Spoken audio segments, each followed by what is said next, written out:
नमस्कार दोस्तों। मैं डॉक्टर राजेंद्र कुमार तातेड़ आप सभी का इस YouTube चैनल में हार्दिक स्वागत करता हूं। दोस्तों, चलिए आज के सेशन की शुरुआत करते हैं। इस सेशन में हम देखेंगे कि प्रोडक्टिविटी मतलब क्या और प्रोडक्टिविटी को इम्प्रूव कैसे किया जा सकता है। दोस्तों, जैसे कि हम जानते हैं, कोई भी इंडस्ट्री हो, बिजनेस हो, प्रोफेशन हो, अपना परफॉर्मेंस बढ़ाने की कोशिश करते हैं, अपना परफॉर्मेंस बेहतर करने की कोशिश करते हैं, कस्टमर को ज़्यादा से ज़्यादा लाभ मिले इसके लिए कोशिश करते हैं। तो ये करने के लिए उनके जो पैरामीटर इंडिकेटर्स है, जिसको हम PQCDSM कहते हैं, productivity, quality, cost, delivery, safety, moral, ये जो इंडिकेटर्स है इसके ऊपर वो काम करते हैं। तो मतलब वो चाहते हैं कि उनकी प्रोडक्टिविटी बढ़े। PQCDSM जो पैरामीटर्स है, परफॉर्मेंस इंडिकेटर, इसके बारे में एक वीडियो मैंने ऑलरेडी अपलोड किया है, तो आपसे अनुरोध है कि आप जो वीडियो ज़रूर देखिए दोस्तों। तो चलिए दोस्तों, हम देखते हैं कि प्रोडक्टिविटी, इसमें जो मेजर फैक्टर है वो प्रोडक्टिविटी किस तरह से बढ़ाई जा सकती है, प्रोडक्टिविटी का मतलब क्या है। तो चलिए, प्रोडक्टिविटी, व्हाट इज़ प्रोडक्टिविटी। दोस्तों, प्रोडक्टिविटी का मतलब है आउटपुट डिवाइडेड बाय इनपुट। हम चाहते हैं कि जो हम बनाते हैं, आउटपुट निकलता है, किसी प्रोसेस से हो, इंडस्ट्री से हो, किसी बिजनेस का हो, जो आउटपुट है और जिसके लिए इनपुट रिसोर्सेस यूज होते हैं, इन दोनों का डिवीजन को हम प्रोडक्टिविटी कहते हैं। दोस्तों, इसको आउटपुट बाय इनपुट को इफिशिएंसी भी कहते हैं, ट्रांसफर फंक्शन भी कहते हैं। तो हम कोशिश करेंगे किसी वीडियो में जानने की प्रोडक्टिविटी क्या है, इफिशिएंसी क्या है, इफेक्टिवनेस क्या है, ट्रांसफर फंक्शन क्या है, इनमें अंतर क्या है, किस तरह से हम इन चीज़ों का इस्तेमाल कर सकते हैं, भले ही इनका डिवीजन जो है आउटपुट बाय इनपुट हो। तो दोस्तों, हम प्रोडक्टिविटी पे ज़रूर प्रोडक्टिविटी देख रहे हैं दोस्तों। सो प्रोडक्टिविटी जो है वो आउटपुट डिवाइडेड बाय इनपुट है। मतलब जो आउटपुट हम निकाल रहे हैं इनपुट रिसोर्सेज यूज़ करके, तो इसको हम बढ़ाना चाहते हैं। कोई इंडस्ट्री जो है, बिजनेस है, वो प्रोडक्टिविटी को बढ़ाना चाहती है। तो ये प्रोडक्टिविटी बढ़ाने के लिए क्या क्या किया जा सकता है, किस तरह से हम प्रोडक्टिविटी, कौन से टूल्स एंड टेक्निक्स का इस्तेमाल करके हम प्रोडक्टिविटी को बेहतर कर सकते हैं, इसके बारे में हम जानना चाहेंगे दोस्तों। चलिए उसके बारे में जानते हैं। सो प्रोडक्टिविटी का इंपॉर्टेंस क्या है। अगर कोई ऑर्गेनाइजेशन फाइनेंशियली ग्रो करना चाहती है तो उसको प्रोडक्टिविटी बढ़ाना ही होगा। प्रोडक्टिविटी, हायर प्रोडक्टिविटी का मतलब है कि कॉस्ट ऑफ प्रोडक्शन जो है, कॉस्ट ऑफ आउटपुट जो है वो कम हो जाएगी, कॉस्ट जो है वो कम हो जाएगी। जैसे ही कॉस्ट कम होती है तो हमारा प्रॉफिट बढ़ता है। उसमें से कुछ कॉस्ट प्रॉफिट जो है हम कस्टमर को कीमत कम करके शेयर कर सकते हैं। जैसे ही हम प्रोडक्ट की कीमत कम करेंगे, हमारा हॉरिजॉन्टल एक्सपेंशन होगा, ज़्यादा क्वांटिटी में प्रोडक्ट बिकेगा, इसलिए हमारा फैक्ट्री का एक्सपेंशन हो सकता है। जो प्रोडक्ट की वजह से हमारा कॉस्ट का, प्रोडक्टिविटी बढ़ाने की वजह से कॉस्ट कम हुई, प्रॉफिट जो बढ़ा, इसकी वजह से हम फैक्ट्री का एक्सपेंशन भी कर सकते हैं प्रॉफिट का इस्तेमाल करके। हम जो है ये पैसा, जो प्रॉफिट बढ़ा है, इसको रिसर्च एंड डेवलपमेंट में यूज़ कर सकते हैं फर्दर, और प्रोडक्ट को और उसकी क्वालिटी को और बेहतर बना के कस्टमर को सेटिस्फैक्शन लेवल बढ़ा सकते हैं। तो इस तरह से, जैसे कि प्रॉफिट हमारा प्रोडक्टिविटी से बढ़ा, वो प्रॉफिट जैसे बढ़ता है, किसी कारपोरेट में जो प्रॉफिट आता है उसके 2% जो है उसको CSR फंड कहते हैं। CSR में उनको खर्चा करना ज़रूरी है, अपने प्रॉफिट के 2%।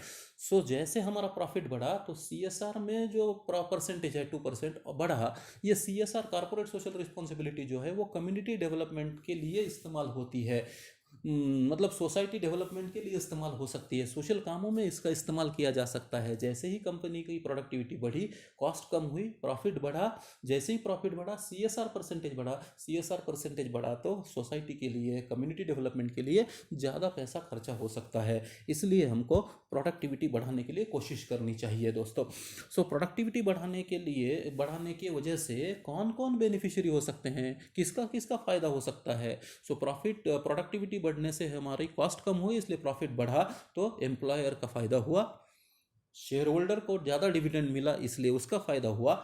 जो प्रॉफिट बढ़ा इसकी वजह से, जैसे हमारा प्रोडक्शन बढ़ा, एक्सपेंशन हुआ, उसकी वजह से हम एम्प्लॉयज़ की सैलरी या बोनसेस भी बढ़ सकते हैं। सो एम्प्लॉय का बेनिफिट हो सकता है। कुछ शेयर जो हमने कस्टमर को पास ऑन किया प्रॉफिट का, कॉस्ट कम हो गए, कस्टमर बेनिफिशियरी हो सकता है। जैसे CSR का परसेंटेज बढ़ा, कम्युनिटी बेनिफिट हो सकता है। और जैसे ही कंपनी का, बिजनेस का प्रॉफिट बढ़ा तो गवर्नमेंट को टैक्स भी ज़्यादा मिलता है। सो इसलिए ये सब share holder, stock holder, stake holder जो है बेनिफिशियरी है। प्रोडक्टिविटी जो हमने कहा आउटपुट डिवाइडेड बाय इनपुट है, इसको बढ़ाने के दोस्तों 5 तरीके हैं। कैसे। देखेंगे। पहला तरीका होगा, इसमें हम आउटपुट को बढ़ाएंगे और इनपुट को कम करेंगे। आउटपुट बढ़ा, इनपुट कम हुआ, इसकी वजह से हमारी प्रोडक्टिविटी बढ़ी। दूसरे तरीके में हमने इनपुट को सेम रखा लेकिन आउटपुट को बढ़ाया, प्रोडक्टिविटी बढ़ी। तीसरे में हमने आउटपुट को अधिक बढ़ाया, प्रोपोर्शन जो आउटपुट का बढ़ा वो अधिक है, इनपुट भी बढ़ा लेकिन प्रोपोर्शन जो है वो कम है, इसकी वजह से प्रोडक्टिविटी बढ़ी।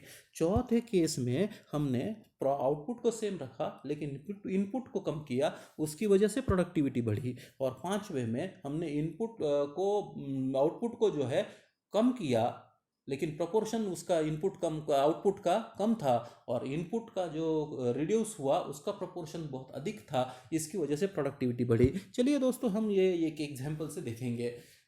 एक इंडस्ट्री है जिसमें मैं प्रोडक्ट बनाता हूँ, उसमें जो मेरा आउटपुट है 300 जॉब्स मैं 60 मिनट में बनाता हूँ। मतलब मेरा आउटपुट जो है 300 जॉब्स है और इनपुट जो है वो 60 मिनट है। मेरी प्रोडक्टिविटी जो है 5 जॉब्स पर मिनट, 1 मिनट में 5 जॉब बनते हैं।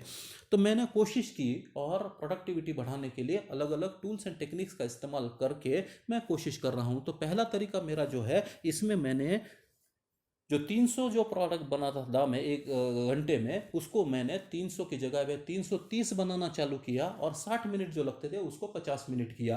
अब मैं 330 जॉब 50 मिनट में बनाता हूँ, मतलब आउटपुट भी बढ़ा और इनपुट भी कम हुआ, मेरी प्रोडक्टिविटी जो है 32% से बढ़ती है दोस्तों। दूसरे केस में मैंने आउटपुट जो है वो 300 से 360 बनाना चालू किया, इनपुट को सेम रखा 60 मिनट में। पहले 60 मिनट में 300 बनाता था, अब मैं 60 मिनट में 360 पीसेस बनाता हूं, मेरी प्रोडक्टिविटी जो है 20% से बढ़ती है।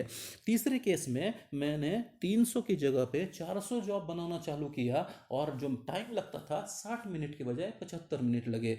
आउटपुट जो है 300 से 400 हुआ, बढ़ा, और इनपुट जो है वो 60 से 75 मिनट हुआ, वो भी बढ़ा, लेकिन आउटपुट का प्रोपोर्शन ज़्यादा है as compare to input increase का। इनकी वजह से 6.67% मेरी प्रोडक्टिविटी बढ़ी।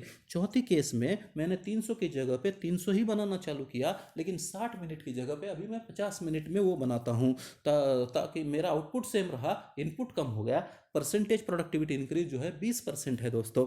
चौथे केस में मैंने 300 का प्रोडक्शन 260 किया, 40 से मेरा प्रोडक्शन कम हुआ, आउटपुट कम हुआ, लेकिन जो टाइम था 60 मिनट से 40 मिनट लगा। अब मेरा आउटपुट थोड़ा कम हुआ लेकिन इनपुट बहुत ज़्यादा कम हुआ, इसकी वजह से मेरी प्रोडक्टिविटी जो है 30% से बढ़ी।